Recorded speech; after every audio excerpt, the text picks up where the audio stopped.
os trechos de os vídeos que vocês vão assistir é de um sujeito chamado Ido Portal, né? Algumas entrevistas dele, e ele é um israelense que foi o principal responsável por popularizar o termo cultura do movimento. O que é isso? A cultura do movimento, ela trata do movimento de uma, como o próprio nome diz, né, de uma forma genérica, se utilizando de várias valências físicas e habilidades para fazer com que as pessoas se movimentem mais de uma maneira mais genérica. Então, você tem ali um misto de artes marciais, ginástica olímpica, levantamento de peso, calistenia, yoga, respiração, tudo isso unido, como vocês vão poder ver, sentir um pouco melhor nos trechos dos vídeos que eu selecionei adiante. Uma pequena sinopse aqui, os pontos mais importantes ali que eu gostaria de destacar. O Ido, ele fala que as pessoas não deveriam buscar somente a estética, né? A estética é um resultado.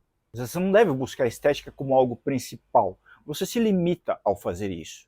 Qual é o propósito disso, né? Ok, estou em forma, estou bonitão, mas seu corpo é forte, magro, definido, mas ele é funcional? Está preparado para todas as adversidades, a maioria das adversidades que você pode encontrar, sobretudo à medida que você for ficando mais velho? Eu vivo enfatizando aqui, é importante você ter uma visão a longo prazo. E a longo prazo, você precisa se preparar de uma forma menos tradicional. Você vê aí que o Ido, num dos trechos, ele fala a importância de você treinar fora de um alinhamento, porque todos os exercícios, de modo geral, que as pessoas fazem são muito alinhados. Você vai, a pessoa pula a corda, ela pula a sua parada aqui. Eu vivo falando, pulem de forma multidirecional, usando todos os planos espaciais. A pessoa vai treinar perna, agachamento livre, primeiro que ela faz máquina, tá? Já é algo que te coloca numa posição que é zero funcional. Mas digamos que ela já sai um pouco do trivial e faça agachamento livre, com peso livre aqui. Vai fortalecer muito suas pernas, vai trabalhar uma certa funcionalidade, agachar é importantíssimo. Só que você está num plano linear. Então, se você for fazer qualquer esporte, você vai ter que agachar em situações em que você muda a sua posição, você sai daquela posição central, se coloca em vários ângulos distintos. Então você tem que trabalhar de uma forma mais flexível. É a força, mas também de uma maneira funcional e menos linear. Outro ponto importante, ele fala que a especialização te limita. É justamente isso. O sujeito só faz musculação, que é importante, ter força, né? É melhor do que não fazer nada. Mas você vai ficar, se você só faz isso, você vai acabar ficando meio travado, né? Se você não treina a sua mobilidade, e se você não treina o seu condicionamento cardiorrespiratório, você não vai ter energia, não vai ter gás. Você só treina com pesos, ainda que seja peso livre, você desenvolve uma força absoluta, mas a sua força relativa para, por exemplo, fazer flexão, ou flexão em ângulos distintos, né? Se você cair no chão, você tem que saber cair. Você tem que saber se colocar em posições que saem dessa coisa linear. Se você só treina uma única habilidade ou uma única valência física, você está se limitando e isso vai gerar problemas para você. Outro ponto importante que ele fala aí num trecho é: você deve estar em movimento do momento que você acorda até a hora que você vai dormir. Você está sempre em movimento. Aliás, quando você está dormindo, você também está se movimentando, né? Você dá uma girada para cá, para lá. O tempo todo você está se movimentando. Você não pode encarar o movimento como algo que eu fazia tal hora, tantas vezes por semana, aquela hora, o resto do dia eu vou ficar sentado. Eu já falei aqui do problema que é que as pessoas passarem horas do dia sentadas. Ah, mas eu tenho um trabalho intelectual, sou advogado, contador, sei lá o quê, economista, trabalho numa empresa. Levante-se de tempos em tempos, se alongue, caminhe para lá e para cá, fique se mexendo, vai numa consulta, vai lá, se alongue, eu viro e mexo. Chego tem que ficar esperando, vou me alongando. Então, me estico todo. Ah, tu vão me achar um louco? Dane-se que vão achar. Loucos são eles que não se movem. Loucos são eles que são sedentários, obesos, molengas. Esses são os verdadeiros loucos. Seja diferente. Por fim, numa entrevista que o Ido deu para o Andrew Huberman, vejam só a importância do Ido. Ele foi no Andrew Huberman, que não é um cara qualquer. O Ido, ele deu aulas para o Conor McGregor, de movimentação. Tá? Mas, enfim, nessa entrevista para o Andrew Huberman, que é uma entrevista longa, que é interessante ver, assistir, quem quiser, vocês vão achar fácil. Nessa entrevista, num dos trechos, ele fala que os seus alunos, em algum momento, eles se lesionaram. E é óbvio que isso vai acontecer em algum momento. Esteja você treinando, se movimentando ou não, você vai ficar com dor, mano. Isso é inevitável. A dor vem, a lesão vem. Seja por imobilidade ou por mobilidade, se você se movimentar de uma forma errada. Não é sempre que você vai fazer o movimento perfeito. Não existe perfeição, não existe segurança total.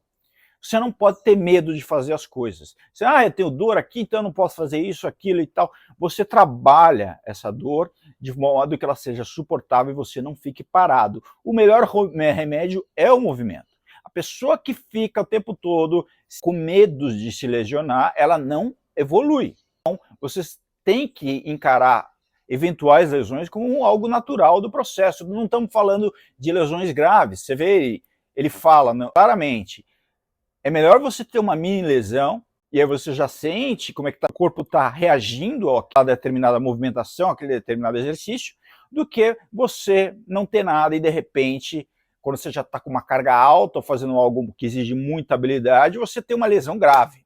É melhor você já se policiando com pequenas lesões.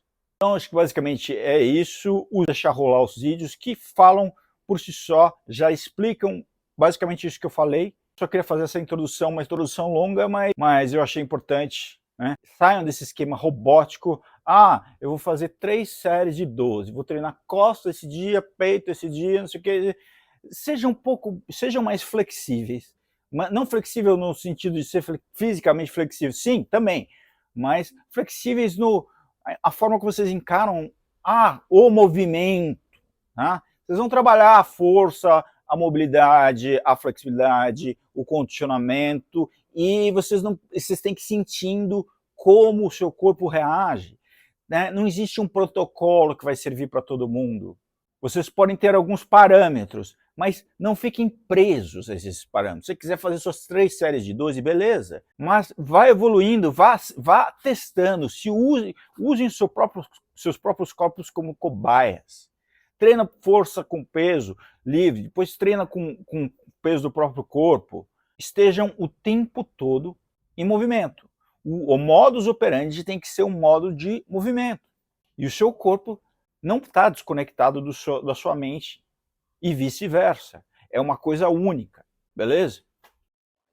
Why should we move and why do we move in complex ways? Well, movement complexity is by far the reason why we became human. The reason for our brain development and our departure and ascent to the top of the food chain is related to movement complexity. So I have a newsflash for you. You are the best movers on the planet. So bro, what kind of muscles you have? No. Bro, what kind of patterns you have? Can you flip? Can you invert? Can you crawl? Or is it just aesthetics?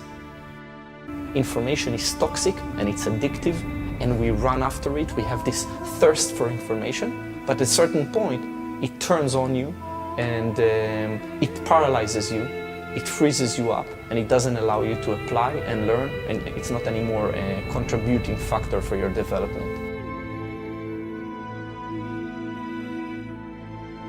First, aesthetics is reverse engineering. Concentrating on aesthetics is reverse engineering, which usually fails.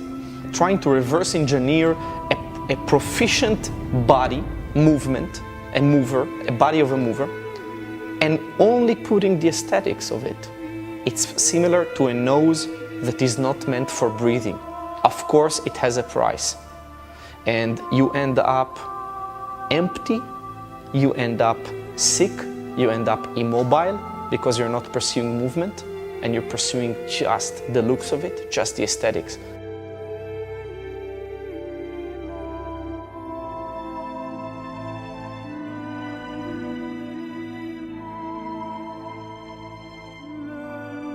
For the upper body, I definitely view the best piece of equipment, the gymnastics rings. It's not the bar, it's not the dumbbells, it's not the cable, it's not the machines. It's not also the dip and pull-up bars station at the park. It is the gymnastic. Are we supposed to move from our background? What do you think? 45 minutes, 3 times a week? That's what a human being was designed to move? Where do we come from?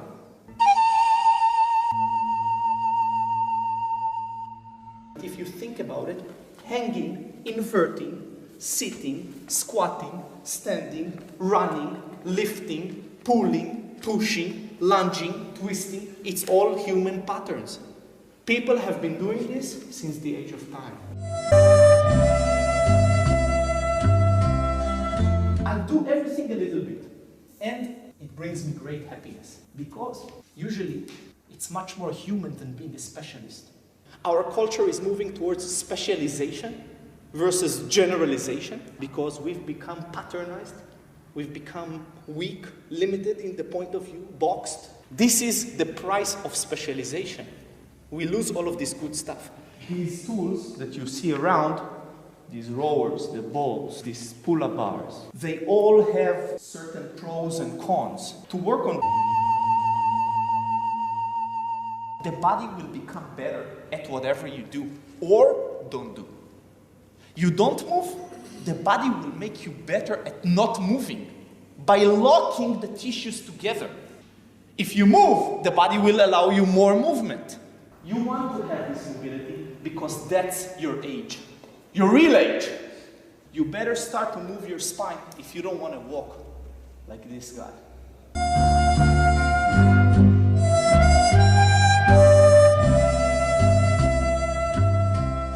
This is not proper alignment. That's why we do it. We want to load the lateral aspect. We want to load the ankles in inversion. We want to load all the cartilage and soft tissue. Take it easy though, it can destroy you as well. If you do too much, if you push too hard. Because it doesn't matter what can you load in proper range, if you cannot go out of alignment, you are weak. Numa época onde já foi considerado que passar muito tempo sentado é tão prejudicial quanto fumar um cigarro com frequência. E o lado do fitness, do treino, não resolva isso. Você vai sentar 8 horas por dia, vai treinar 3 vezes, 5 vezes por semana, 45 minutos, ainda vai ter problemas. Porque a prática é prática de fitness, treinamento. A gente não usa essas palavras e troca o jeito de praticar, como ver oportunidades em todo lugar. Não preciso uma sessão de treinamento, preciso viver com essa consciência corporal o tempo todo, vivendo em movimento.